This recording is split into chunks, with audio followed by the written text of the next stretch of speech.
Good morning, সুপ্রভাত বন্ধুরা। আমি আজকে আবার দিদিকে না নিয়ে একটা বিশেষ কাজে ট্রেনে করে হাওড়া স্টেশন থেকে রওনা দিলাম।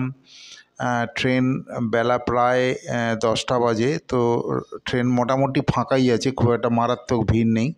তো আমার গন্তব্যস্থল হুগলিতে। তো আমি ওই ট্রেন ধরে যাচ্ছি, যার জন্য আজকের ভিডিওটা কিন্তু ঠিক জমবে না। তার কারণ আমার ভালো দামি ক্যামেরাটা কিন্তু বা মোবাইলটা কিন্তু আমি নিজে নিয়ে যাচ্ছি, দিদি পারবে না। তো আমরা ফিরে বিকেলবেলা কিন্তু আবার আসবো এই তোমাদের ভিডিও তৈরির জন্যে। এবার দেখো আমরা এসে গেছি। বিকেলবেলা একটু রেস্ট নিয়ে দুপুরে ঘুমিয়ে টুমিয়ে বিকেলবেলা আমরা কিন্তু 3তলার ছাদে উঠেছি তোমাদের ভিডিও দেবো বলে। চারিদিকের অ্যাম্বিয়েন্স পরিবেশটুকুকে তোমাদের একটু সাক্ষী রাখছি। এখন বাজে বিকেল 5টা। তোমরা দেখতে থাকো, যতটুকু তোমাদেরকে অরিজিনাল ভিউ দেখানো যায় ততটুকুই আমি চেষ্টা করে দেখছি। কারণ নীল আকাশ, পারিপার্শ্বিক অবস্থা, ফ্ল্যাট বাড়ি, আমার বাড়ির ছাদ 3তলার, এবং আমার বাড়ির থেকে নিচেটা কেমন দেখতে লাগে চারিদিকটাই ঘুরিয়ে ঘুরিয়ে দেখানোর চেষ্টা করছি। পাখিরা সব ঘরে ফিরে যাচ্ছে, সন্ধে হবে এই ব্যাপারটা ওরা বুঝতে পারছে। এদিকে দিদি মোবাইলে সার্চ করে চলেছে কোন চ্যানেলটায় কে ভালো কথা বলছে ইত্যাদি। এই সব কিছুই তোমাদের সঙ্গে একটু দেখানোর লোভটুকু আমি সামলাতে পারলাম না। শুভ বিকেল বন্ধুরা। অনেক দিন বাদে 3তলায় উঠলাম, জানো। এখন আর উঠতে ইচ্ছা করে না, মনে হয় 2তলায় ওই দোলনাটা আছে, তো দোলনাটায় চুপ করে বসে থাকি, বেশ একটু ঠান্ডা ঠান্ডা হাওয়া আসে, একটু হাওয়া খেয়ে আবার নিচে চলে যাই। এই হচ্ছে আমাদের প্রত্যেক দিনের এখন বিকেলে কাজ, বেরোনোও হয় না এখন। আর আজকে দাদা বললো চলো আজ 3তলায় যাই, যদিও বেশ বৃষ্টিটা হচ্ছে, তো গরমের ব্যাপারটা অনেকটাই কম। আর বিকেল আজই দুপুরবেলা কিন্তু দারুণ ঘুম হয়েছে। তা মুডটাও বেশ ফ্রেশ আছে, ঘুম হলে যা হয় আর কি। দাদা চা করে নিয়ে এসে বিকেলবেলা মানে দুপুরবেলা ডাকছে, উঠে পর দুপুরবেলা মানে একটু আগে আর কি ডাকছে, টিঙ্কু চা হয়ে গেছে, উঠে চা খাও। আমি এত ঘুমোচ্ছিলাম যে বুঝতেও পারিনি যে ও চা করতে উঠে গেছে, চা করেছে, চা এনেছে। অ্যাকচুয়ালি আমার তো কুম্ভ রাশি, ঘুমোতে খুব ভালোবাসি জানো। তবে কি বলো তো, অসময় নয়। মানে একজন আছে যখন মনে হবে তখনই একটু শুয়ে পড়লো, তখনই ঘুমিয়ে পড়লো। আমার কিন্তু সেটা হয় না। কিন্তু ওই দুপুরবেলা আর রাত্রিবেলা এটা আমাকে শুতে দিতেই হবে, ভীষণ ঘুম পায়। আর রাত্রিবেলা ধরো তো টিভিটা চালিয়ে দিলে, এবার আমি বসে বসে কোনো সিনেমা দেখি বা কোনো নিউজ দেখি, তোমরা একদম বুঝতেই পারবে আমি দেখার লোক নয়। সেই সোফার এক কোণে শুয়ে আফিনখোর বুড়োর মতো সেই ঘুমিয়েই যাব বসে বসে। একবার করে ঘাড়টা কাত হয়ে নিচে পড়ে যাবে, আবার দাদা বলবে এই ঘাড় ভেঙে যাবে, আবার উঠে পড়ি। মানে আমার এই রকম সময় আমায় শুতে দিতে হবে এবং দারুণ ঘুমটা হয়।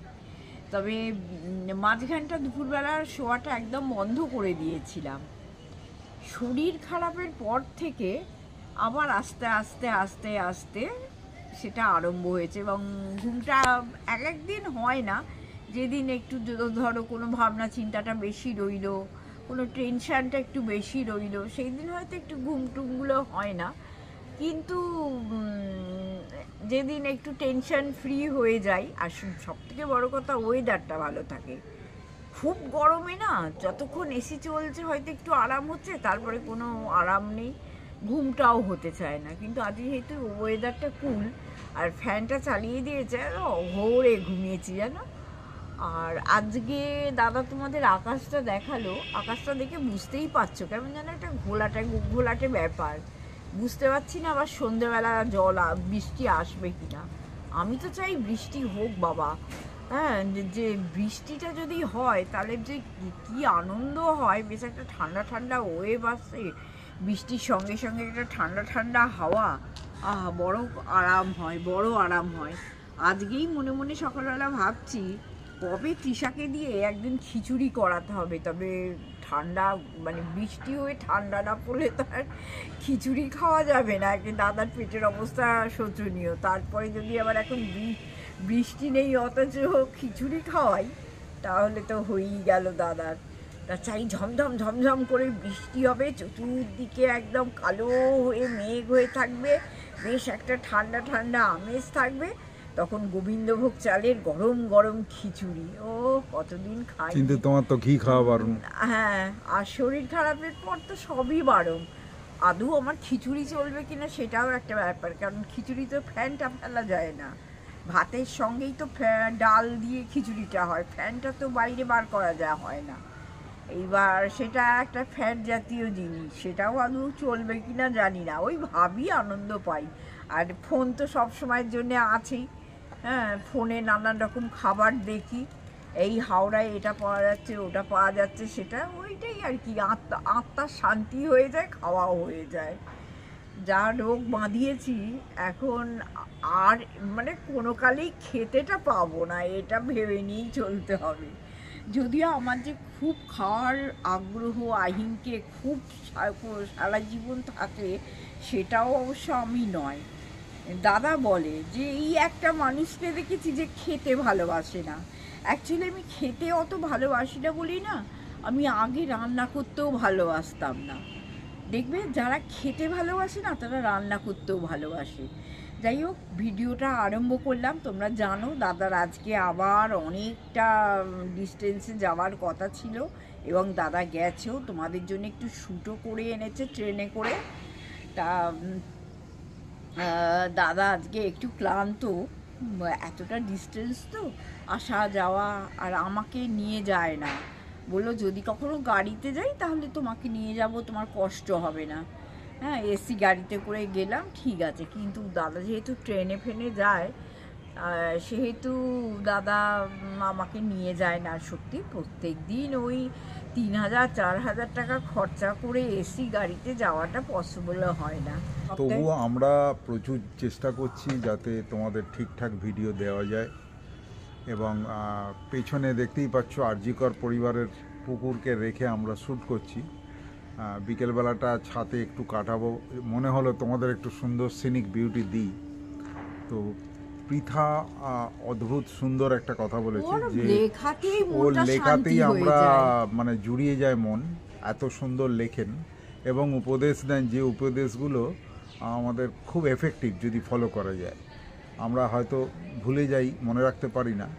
বিশেষ করে আজকে যেটা লিখেছেন গতকালকের ভিডিওতে, লিখেছেন যে তোমরা এত তাড়াহুড়ো করো না, এমনি মেন্টাল স্ট্রেসে আছো, তোমরা এক কাজ করো, সপ্তাহে 3 দিন দাও, তোমাদের যখন সব মিটে যাবে তখন তোমরা আবার সেই এইরকমভাবেই ভিডিও দাও, কারণ দেখো সেটাই আমরা আনন্দ করে দেখব।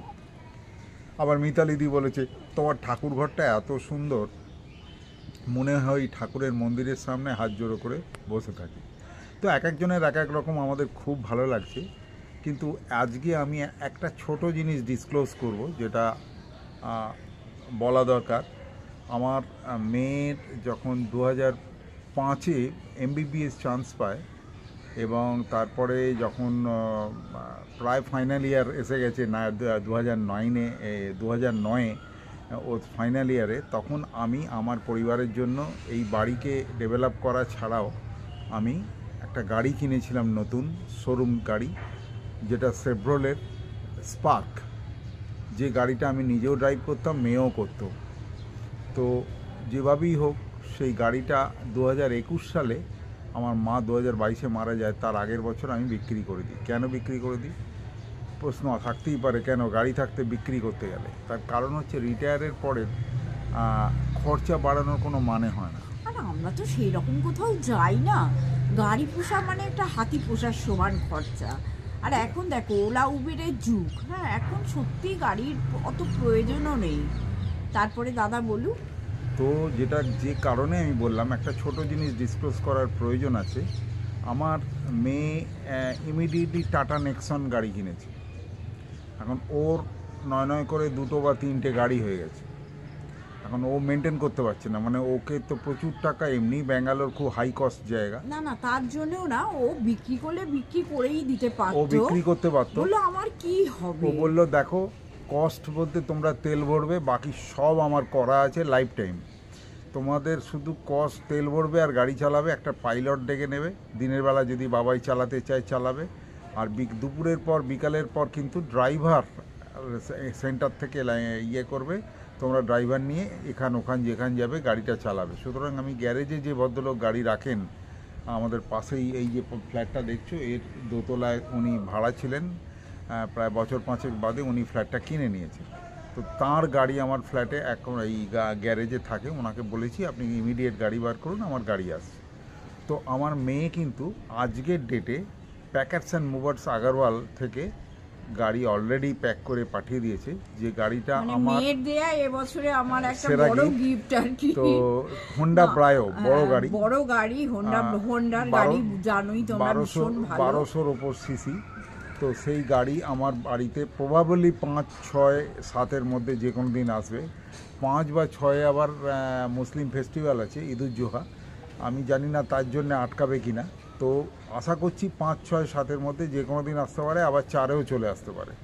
তো এটা একটা ভালো খবর, যেটা তোমাদের সঙ্গে শেয়ার করাটা আমাদের একটা প্রাথমিক কর্তব্য বলে মনে হলো, কারণ আমরা কোনো কাজ বৌদির অঙ্গীকার অনুযায়ী গোপন করি না। সেই গোপনটা আমরা প্রথম ভাঙলাম।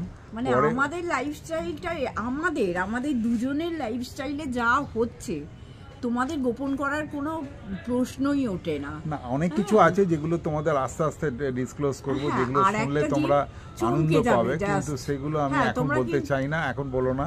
তো সেগুলো সমস্ত আস্তে আস্তে ক্রমশ প্রকাশ্য। হ্যাঁ, তোমরা আনন্দ পাবে জিনিসটা শুনলে। তা আমরা কিছুটা সময় নিচ্ছি, তার জন্য কারণ আছে, যে শুধুমাত্র যে সময় নিচ্ছি তা নয়। তো তার কারণ আছে, সেই যৌক্তিকতা দিয়ে আমরা এখন কিছু ডিসক্লোজ করছি না। তো যাই হোক, আলটিমেটলি গাড়িটা আসছে, এটা একটা বড় আনন্দের জিনিস, সেটা তোমাদের সঙ্গে শেয়ার করলাম। মেয়ে দেখছে বাবা ট্রেনে যাচ্ছে, বাসে যাচ্ছে, বাইকে যাচ্ছে, আর ওর একদম পছন্দ নয়, যে ও চায় না যে আমি বাইকে করে দূরে যাই। কাছাকাছি বাজার দোকান করি আলাদা কথা, বাইকে করে দূরে কোথাও যাচ্ছি হেলমেট পরে, দ্যাট ইজ ওর পক্ষে একদম না। ও তো বাড়ির বাইরে বেরোলেই হেলমেট পরে যেতে বলে। আমাদের হাওড়া শহরে অত চল নেই, জিটি রোডে না গেলে হেলমেট পরতে হয় না। তো যাই হোক, ও সেটা থেকে একটা বিবেক দংশন হয়েছে এবং গাড়িটা পাঠাচ্ছি। যে খবরটা তোমাদের দিলাম, দিয়ে আমরা বেশ আত্মতৃপ্ত মনে হচ্ছে। এখন মনে হচ্ছে বেশ এখনো আমার আত্মতৃপ্তি আসেনি, তার কারণ হচ্ছে সেগুলো পরে ক্রমশ প্রকাশ। যতক্ষণ না আমি তোমাদের সঙ্গে শেয়ার করতে পারছি, সত্যি বলছি আমার আত্মতৃপ্তি আসছে না। তার কারণ হচ্ছে যখনই আমি তোমাদের সঙ্গে আসল খবরটা শেয়ার করে দেব, মানে জানি না, তো আমি জানি আমার অনেক বন্ধু অনেকভাবে রিয়াকশান দেবে। কারুর খুব ভালো লাগবে, কারুর খুব মায়া হবে, কারুর খুব কষ্ট হবে। হ্যাঁ, সেটা আমি বলছি না, কারণ আমি সত্যি কারুর কিছুটা আমার হিংসা আসে না। আমি একটু অন্য ধরনের মানুষ, আমরা এই ধরনের মানুষ, কারণ কারোর পরশিকাতরতা আসে না একদম। আমাদের যা আছে, আমি তো বারবার একটা কথাই বলি বন্ধুরা, আমাদের যা যা আছে আমরা তাই নিয়েই খুশি। এককালে ছোটবেলায় কিচ্ছু ছিল না, ভীষণই তোমরা জানো, অল্প বয়সে আমরা বিয়ে করেছিলাম, তখন সবাই পড়াশোনা করে, তখন দাদার দাঁড়াবার তো কোনো প্রশ্নই ছিল না, জাস্ট একটা ছোট্ট একটা চাকরি করে। সেই সময় আমরা বিয়ে করেছি, যখন মানে কি বলবো, পেটে কি খাবো আর কি করে সংসার চালাবো সেটাও আমরা জানতাম না। আর তারপরে মেয়ে হয়ে গেছে, 1.5 বছর 2 বছরের মাথায় মেয়ে হয়ে গেছে, তখন আবার মেয়েকে কি করে মানুষ করব, সেটা একটা তো বিশাল প্রবলেম। তা ভগবানের আশীর্বাদে, তোমাদের সবাই শুভেচ্ছায়, তোমাদের সবার ভালোবাসায় আমি সেই যুদ্ধ পেরিয়ে এসেছি। তা সেই যুদ্ধ পেরিয়ে এসে তোমরা সবাই জানো আমার একটা সন্তান, তাকে আমি মনের মতো করে মানুষ করতে পেরেছি আমার সীমিত ক্ষমতায়। তারপরে দাদা বড় চাকরি পেয়েছে, দাদা ভালো মাইনে পেয়েছে, সে তো গেল একটা পর্ব, কিন্তু তার আগের পর্বটা শোচনীয়, মানে কি বলবো, এত টাফ আমাদের উপর দিয়ে দুজনের গেছে, যেটা বললেও না এখনো পর্যন্ত চোখে জল এসে যায়। যে জানি না, আর তখনকার দিনে তো মাইনে করেই বেশি ছিল না। ধরো আমার বিয়ে হয়েছে 84, 84-এ আমার বিয়ে হয়েছে। এইবার তখনকার দিনে মানে মাইনে করিও ভালো ছিল না, আর মানে কি কষ্ট করে সংসার চালিয়েছি মানে বুঝতে পারবে না। আর আমার শ্বশুরমশাই না একটু রাগী প্রকৃতির মানুষ ছিলেন, তা সব কিছু মানিয়ে দুজনে মিলে কাঁধে কাঁধ দিয়ে সংসারটাকে আমরা চালিয়েছি। তা আমরা আশা করি হঠাৎ করে আমার শরীরটা মাঝখানটা খারাপ হয়ে গেল, একটা সেরিব্রালের মতো একটা ব্যাপার ঘটে গেল মাঝরাতে, রাত 2টোর সময়। সেই একটা মানে কি বলবো, আমার সংসার একটা অশনি সংকেত নেমে এলো, যেখানে আমার মেয়ে ব্যাঙ্গালোরে থাকে আর দাদা একা, বুঝতেই পারছো। যাই হোক, আমার পাড়া প্রতিবেশী বলো, এখানে আমাদের ছোটো মামা ছোটো মামি ছিল, তাদের সবার সহযোগিতায়। আর আমার মেয়ে যেহেতু ডাক্তার, ওর তো কলকাতা থেকেই পড়াশোনা করা, পিজি থেকে MBBS করেছে আর MS করেছে থেকে, ওই কী বলে, মেডিকেল কলেজ থেকে। অতএব মেয়েও এসে পড়লো, আমি সেই যাত্রায় উদ্ধার পেলাম। এবার আমরা যে দক্ষ যোগ্যতে এখন নেবেছি, আমি জানি যে এটাও তোমাদের শুভেচ্ছাতে আমি আর দাদা পার হয়ে যাব, দুজনে মিলে কাঁধে কাঁধ দিয়ে পার হতে হবে আমাদের। জানি আমি আর দাদাকে আগের মতো আর হেল্প করতে পারি না, কারণ একটা স্ট্রোক মানে কি বলো তো, তুমি আমাকে দেখছো আমি খুব সুস্থ, বা আমি নিজেকেও দেখছি আমি খুব সুস্থ, আমার তো কোনো কিছু আছে বলে আমি নিজে বুঝতেই পারছি না, কিন্তু ভেতর থেকে না অনেকটা ক্ষয় হয়ে যায়। তা সেই ক্ষয়টা পূরণ হতে 6 মাস 8 মাস 1 বছর কারুর লেগে যায়, যার যেমন লাইফস্টাইল, যে যেমন খাওয়া দাওয়া করে তার সেটা আস্তে আস্তে তার পূরণের দিকে যায়। আমার তো সবে 3 মাস হলো, এখনও আমি আশা করি 3 মাস বাদে, যেহেতু আমার লাইফস্টাইলটা খারাপ নয়, আমি মোটামুটি ডাক্তার যা বলেছে আমি মেনে চলি, এবং ডাক্তারও বলেছে আমাকে যখন তিনটে ডাক্তার, হ্যাঁ, আমাকে যখন বাড়িতে নিয়ে আসা হলো, একজন হার্টের, আমাকে যখন বাড়িতে নিয়ে আসা হলো, তখন ওনারা বলেছিলেন যে আপনারা বাড়িতে নিয়ে যাচ্ছেন, কিন্তু এনাকে কিন্তু তুলোর বস্তার মধ্যে রেখে কিন্তু এই 6টা মাস কাটাতে হবে, কারণ উনি মনে করবেন আমার কিছু হয়নি, বা পাশের লোকও ভাববে কিছু হয়নি, কিন্তু শরীরটা তোমাদের মাঝে মধ্যে বলি না, উইকনেসটা কিছুতেই যায় না।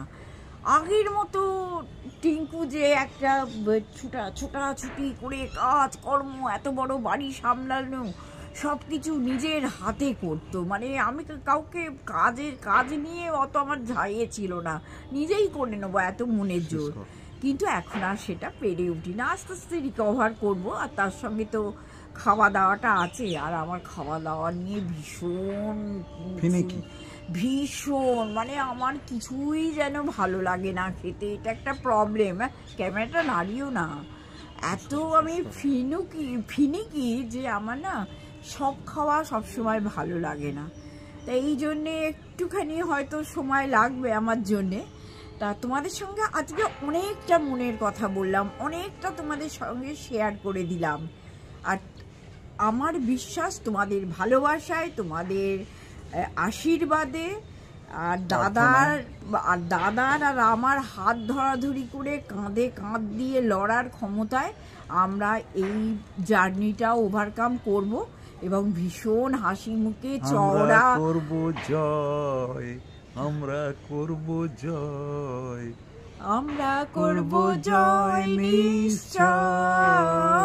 আর বলবো না, কারণ গান দিলে আবার কপিরাইট চলে আসবে, বড্ড ভয় করে। সেটাই একেবারে।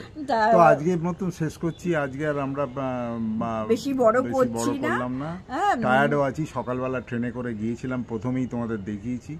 তো আজকের মতন শেষ করছি, তোমরা সবাই পাশে থেকো, সঙ্গে থেকো। আজকে বৌদির খুব দুঃখ, বাড়ি ঢুকতেই বলেছে দুজন আমাদের সাবস্ক্রাইবার ছেড়ে চলে গেছে, হয়তো আমাদের ভালো লাগছে না পুরোপুরি চ্যানেল। আর তার সঙ্গেও আর একটাও পৃথার পক্ষে খুব খুব বেদনা, না পৃথার কথাটাও ভীষণ মনের জোর পাই, যে তোমরা যেমন করে পারো, যখন পারো, যতটুকু পারো তোমরা ভিডিও দাও। তোমাদের সঙ্গে আমাদের বন্ধন চিরকালের, হাত ধরেছি যখন ছাড়বো না, এইটাতে আবার এত মনের জোর পেয়েছি, মনে হয় না যাই বন্ধুদের সঙ্গে আমি ভিডিও করি এবং এগিয়ে চলার চেষ্টা করি। টাটা।